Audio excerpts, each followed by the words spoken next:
সাহাবায়ে কেরামরা জিজ্ঞাসা করলেন, ইয়া রাসূলুল্লাহ, ইয়া হাবিবাল্লাহ, ব্যাপারটা তো আমরা কিছু বুঝলাম না। আপনি কখনোই তো এরকম মেম্বারে পা রাখা অবস্থায় আপনাকে আমিন বলতে শুনি নাই।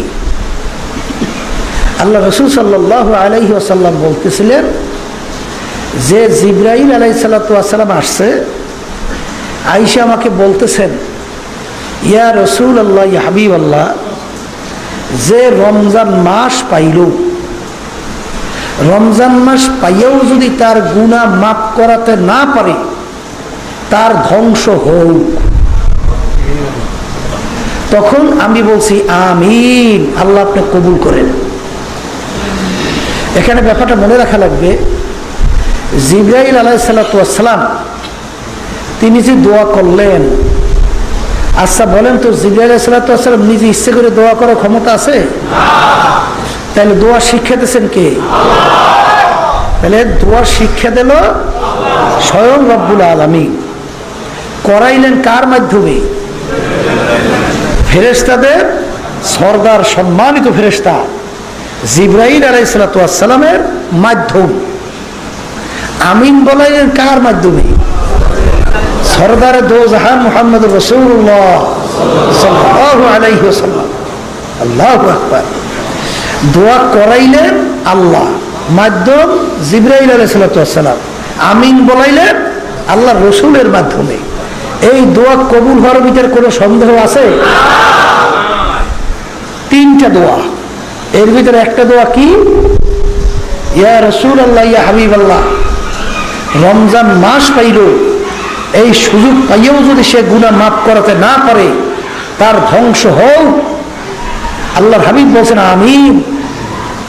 তাহলে এই বদদোয়া কিন্তু যারা নাকি রমজান মাসের কদর, রমজান মাসের গুরুত্ব, রমজান মাসের রহমত বরকত এবং রমজান মাসের গুরুত্ব যারা না দিবেন এবং রমজান মাসকে আপনারা এই সুযোগে সদ্ব্যবহার না করবেন, তাহলে এই যে বদদোয়া তার ধ্বংস হোক, তাহলে ওই কপাল পড়ার তো ধ্বংসই হবে।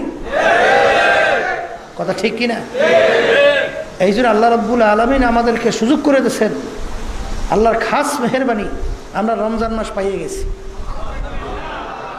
এই রমজান মাসের মধ্যে যে নাকি নেক কামাই করতে চান, যে তার জীবনের গুনাহ মাফ করাতে চান, যে আল্লাহর কাছে প্রিয় হইতে চান, এই সুযোগ কিন্তু যাইতেছে। এই সুযোগের ভিতরে যে যত পারেন নেক কামাই করে নেন, গুনাহ মাফ করাইয়া নেন। আর আল্লাহু আকবার, এই রমজান মাসের ভিতরে আল্লাহ রাব্বুল আলামিন যত সহজে গুনাহ মাফ করবেন, এটা অন্য কোনো সময় এত সহজে মাফ করেন। আল্লাহ রাসূল সাল্লাল্লাহু আলাইহি ওয়াসাল্লাম বলছেন, রমজান মাস তিনটা ভাগে ভাগ করে আমাদেরকে শুনাইছেন। কয়টা ভাগ? প্রথম 10 দিন আল্লাহ নবী সাল্লাল্লাহু আলাইহি ওয়াসাল্লাম বলছেন রহমতে ভরা। কিতে ভরা? বলেন, মুখ খুলে বলেন। এই রহমত, আল্লাহর রহমতে ভরা। কয়দিন? প্রথম 10 দিন। দ্বিতীয় 10 দিন আল্লাহু আকবার, মাগফিরাতে ভরা। কিতে ভরা? তৃতীয় 10 দিন বিশেষ করে আল্লাহ রাব্বুল আলামিন বান্দাবান্দিকে এই নিয়ম ছাড়া জাহান্নাম থেকে মাফ করবে। কোনো আইন টেন নেই, কোনো নিয়ম টিয়ম নাই। জাহান্নাম থেকে আল্লাহ রাব্বুল আলামিন শেষ 10 দিন বান্দাবান্দিকে মাফ করতেই থাকবে। এখন অনেকে মনে মনে বলতে পারেন, হুজুর তাই রমজান মাস ছাড়া আল্লাহর কি রহমত আসে না? এই রমজান মাস ছাড়া কি আল্লাহ রাব্বুল আলামিন বান্দাবান্দিকে মাফ করেন না? রমজান মাস ছাড়া কি আল্লাহ জাহান্নাম থেকে মুক্তি দেয় না? আল্লাহ সবসময়ই তার পক্ষ থেকে রহমত নাজিল করতেই থাকে। আল্লাহ রাব্বুল আলামিন সবসময় বান্দাবান্দিকে মাফ করতেই থাকে। আল্লাহ রাব্বুল আলামিন সবসময় বান্দাবান্দিকে জাহান্নাম থেকে মুক্তি দিতেই থাকে। কিন্তু রমজান মাসে যে আল্লাহ রাব্বুল আলামিন রহমত নাজিল করবেন, বান্দাবান্দিকে মাফ করবেন, জাহান্নাম থেকে মুক্তি দেবেন, এইটা স্পেশাল মাপ। এইটা শব্দটা কি? স্পেশাল। স্পেশাল বোঝেন তো? হ্যাঁ, নিয়ম ছাড়া কোনো নিয়ম ঠিয়ম নাই, এইটাকে বলা হয় স্পেশাল পাওয়ার। কথা ঠিক কিনা? আল্লাহ রাব্বুল আলামিন রমজান মাসে বান্দা বান্দির উপরে রহমত নাজিল করবেন, এইটা স্পেশাল রহমত নাজিল করবেন। বন্দাবান্দিকে আল্লাহ রাব্বুল আলামিন মাফ করবেন, এই স্পেশাল মাফ করে দেবেন। আল্লাহ রাব্বুল আলামিন জাহান্নাম থেকে বন্দাবান্দিকে নাজাত দেবেন, এই স্পেশাল ভাবে জাহান্নাম থেকে নাজাত দান করবেন। এই সুযোগ কিন্তু আল্লাহ রাব্বুল আলামিন আমাদেরকে কইরা দিয়েছেন। এরপরে আরো বড় সুযোগ আল্লাহ কি করছেন, সুবহানাল্লাহ। এ আল্লাহর বান্দারা, রোজা মানি উপবাস থাকার নামই না। রোজা মানি বলেন, শুধু উপবাস থাকার নামই রোজা। যেমন কালকে যারা তারাবি নামাজ পড়ছেন, শোনেন নাই যে নামাজের চাবির একটা দাঁত আছে? আল্লাহ রাসূল সাল্লাল্লাহু আলাইহি ওয়াসাল্লাম বলছেন না যে নাকি কালেমা তাইয়্যিবা লা ইলাহা ইল্লাল্লাহ পড়বে বেহেশতের ভিতরে ঢুকবে। কথা কয় না? কথা ঠিক কিনা? আচ্ছা, তাহলে এই যে লা ইলাহা ইল্লাল্লাহ পড়লেই তো নামাজ দরকার নাই, রোজা দরকার নাই, অন্যান্য ইবাদত দরকার নাই। কলে আল্লাহ রাসূল সাল্লাল্লাহু আলাইহি ওয়াসাল্লাম বললেন যে তোমরা চাবি শুনছো, এই চাবি কি সোজাসুজি কোনো চাবি হয় না? চাবির কোনো দাঁত আছে?